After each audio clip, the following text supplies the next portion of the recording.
Halo, selamat pagi ya. Merdeka, salam merdeka. 17 Agustus 1945.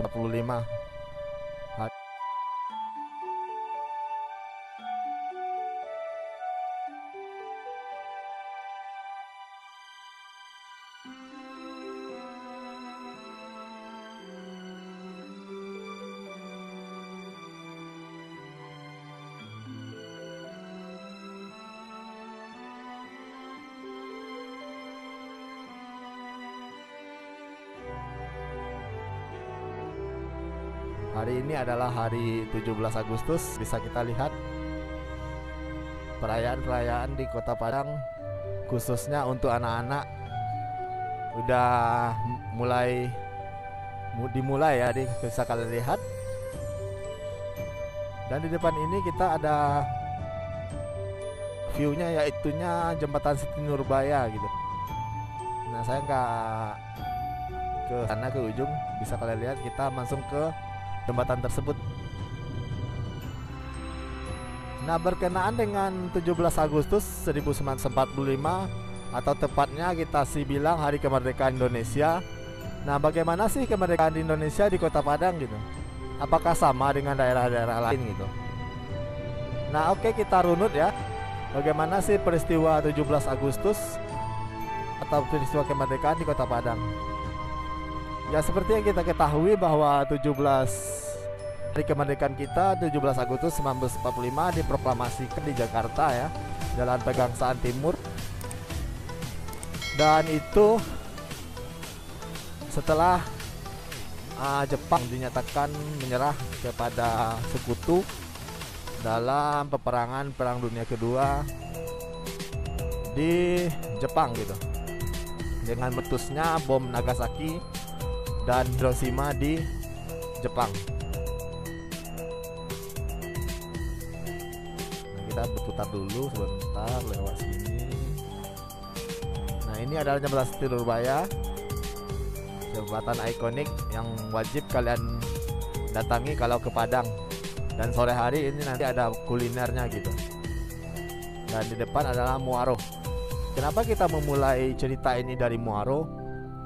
Ya, inilah Kota Padang lama gitu. Disinilah Kota Padang dahulunya pusat pemerintahan, pusat perekonomian, dan dimana kedatangan bangsa asing, bangsa Eropa ke Padang untuk mengambil emas dan hasil bumi lainnya, rempah atau apa, dan batu bara itu.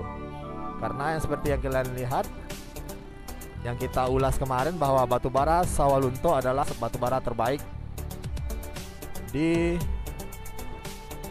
Indonesia, bukan bahkan di dunia gitu. Nah, bisa kalian lihat view di sini adalah bangunan-bangunan lama, kota tua lama, dimana dari pelabuhan Batang Arau ini atau pelabuhan Muaro inilah bermula Kota Padang. Bahwa yang kalian ketahui bahwa Kota Padang ini dahulunya hanya daerah ini, yang sekitar-sekitar sini adalah pelabuhannya, dan dikuasai dulu oleh Kerajaan Aceh ya. Karena Kerajaan Pagaruyung itu sebelah ke darat, lebih ke darat gitu. Mereka belum mengenal Kota Padang. Sebelumnya Kota Padang belum terkenal gitu. Jadi ada ke dalam gitu Pulau Pagaruyung ini. Nah, di sini adalah wilayah kekuasaan Kerajaan Aceh. Nah, setelah itu datanglah bangsa asing, bangsa Eropa, datang untuk mengacaukan atau mengambil hasil bumi, terutama rempah yang terkenal dahulu ya. Bahwa terdengar bahwa ini ada pusat rempah dunia gitu, Indonesia, Hindia Belanda. Nah, terkait dengan kemerdekaan 1945, Kota Padang ini sempat menjadi pergantian kekuasaan, mulai dari Belanda, Jepang, Portugis, bahkan sampai Prancis dan Jerman pun, Inggris pun sampai ke sini. Dan inilah masjid ikonik Kota Padang, itu Masjid Al-Hakim yang mirip gedung Turki ya, yang India ya. Nah, ini adalah Taplau. Inilah bermula Kota Padang dahulunya. Nah, kita lanjut.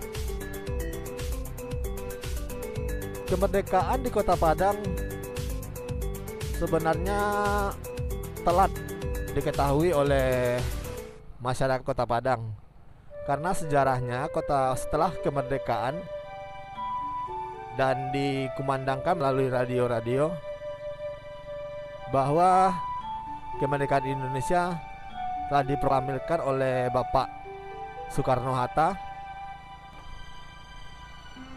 dan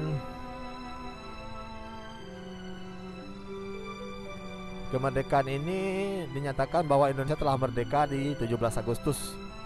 Dan itu baru diketahui malam harinya oleh petugas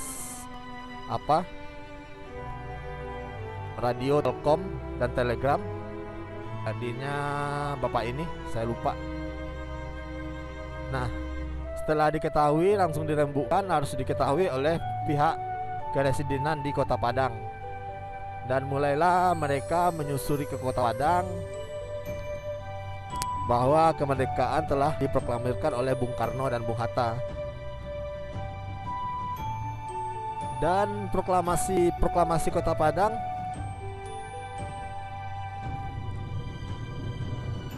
baru sampai ke Kota Padang, yakninya atau dikumandangkan di Kota Padang yakninya pada tanggal 21 Agustus 1945, yakninya bertepatan di Balai Kota Lama gitu, atau bahkan bisa dibilang itu di Kapoltabes Kota Padang di Jalan Emi Amin. Nah, jadi sang saka merah putih dan pekikan atau nyanyian Indonesia Raya baru bisa dikumandangkan di Kota Padang di tanggal 21 Agustus.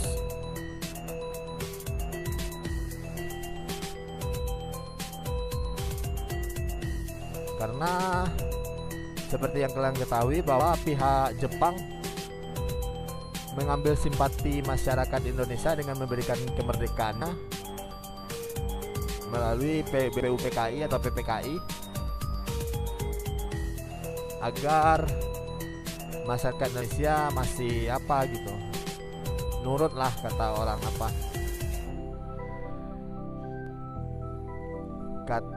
ke Jepang gitu. Padahal Jepang sendiri udah kalah dari pihak sekutu. Nah, ini adalah alun-alun Kota Padang, yakninya kalau disebut orang di sini adalah Lapangan Imam Bonjol.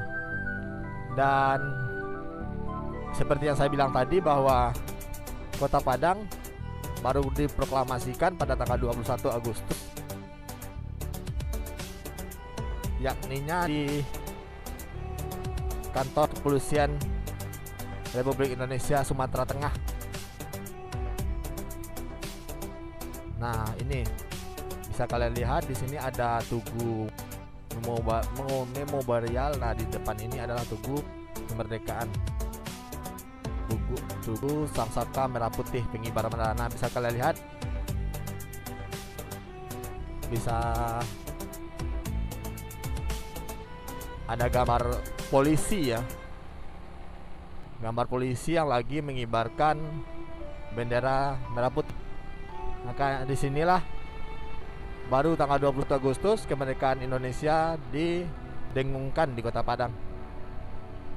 Nah, ada peristiwa penting di Kota Padang bahwanya Bapak proklamator kita, Bapak Soekarno-Hatta, pernah tinggal di Kota Padang selama 6 bulan. Nah, bagaimana ceritanya? Ya, cerita ini dimulai pada tahun 1942, di mana waktu itu Bapak Soekarno-Hatta diungsikan atau ditangkap dan isolasi di Bengkulu. Nah, selama di Bengkulu tahun 42 itu Bapak Soekarno-Hatta ditangkap, ditahan. Dan pada akhir-akhir Belanda mulai kalah sama Jepang, pada saat penyerangan Pearl Harbor, dan Jepang dinyatakan menang dari Belanda, dan Belanda harus menyerahkan semua jajahannya. Nah, pada saat itu Soekarno-Hatta dari Bengkulu hendak diungsikan oleh pihak Belanda ke Australia. Karena di Bengkulu itu tidak ada pelabuhan atau kapal yang untuk pergi keluar, dan adanya hanya di Padang gitu. Maka dibawalah Bapak Soekarno dan istrinya Bu Inggit ya, melalui jalur pantai, yaitunya melalui Muko-Muko. Dan itu memakan waktu yang sangat jauh. Dan bahkan dari Bengkulu ke Muko-Muko ini Bapak Soekarno ini dibawa ke memakai apa ini sapi gitu. Jadi Bapak Proklamator ini dibawa ke Muko-Muko, batas sampai ke Sumba itu menggunakan sapi, dan dilanjutkan dengan mobil.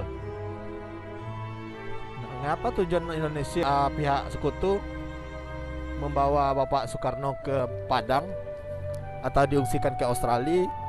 Agar nantinya tidak terjadi propaganda oleh Jepang atau hasutan-hasutan Jepang. Makanya tokoh penting ini dibawa ke Padang.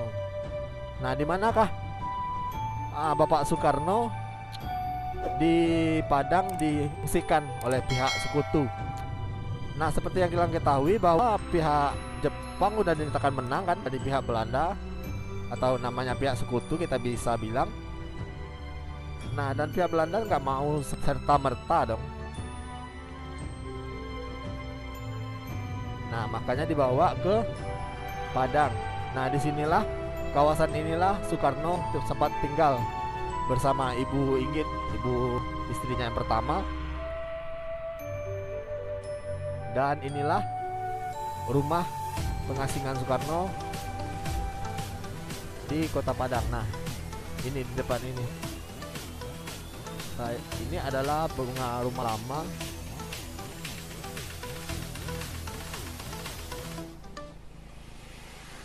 Nah, ini adalah rumah rakyat ya sebenarnya. Sebenarnya ini kawasan di sini ini adalah kawasan residen, kawasan pihak Belanda dahulunya bermukim gitu, dan sekarang dikelola oleh pihak TNI Angkatan Darat. Nah, disinilah tepatilah Soekarno diungsikan selama 6 bulan hingga ditinggal sendirian karena kepanikan pihak Belanda setelah masuknya Jepang, langsung Jepang ke Indonesia setelah kemenangan dia menyerang Habot dan menyatakan kalah Belanda gitu. Nah, begitulah sejarah singkat kemerdekaan di Kota Padang. Bagaimana peristiwa kemerdekaan di Kota Padang, bagaimana itu Soekarno diasingkan juga, pernah bertinggal juga di Kota Padang, dan setelah itu ditinggal oleh pihak Jepang, dan akhirnya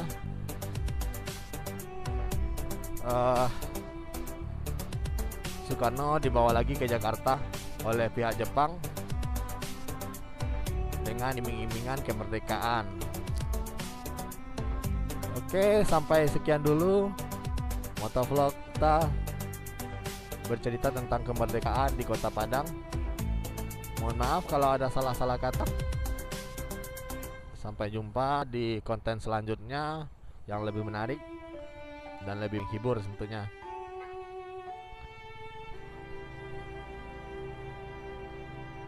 Jangan lupa like, comment, dan subscribe. See you.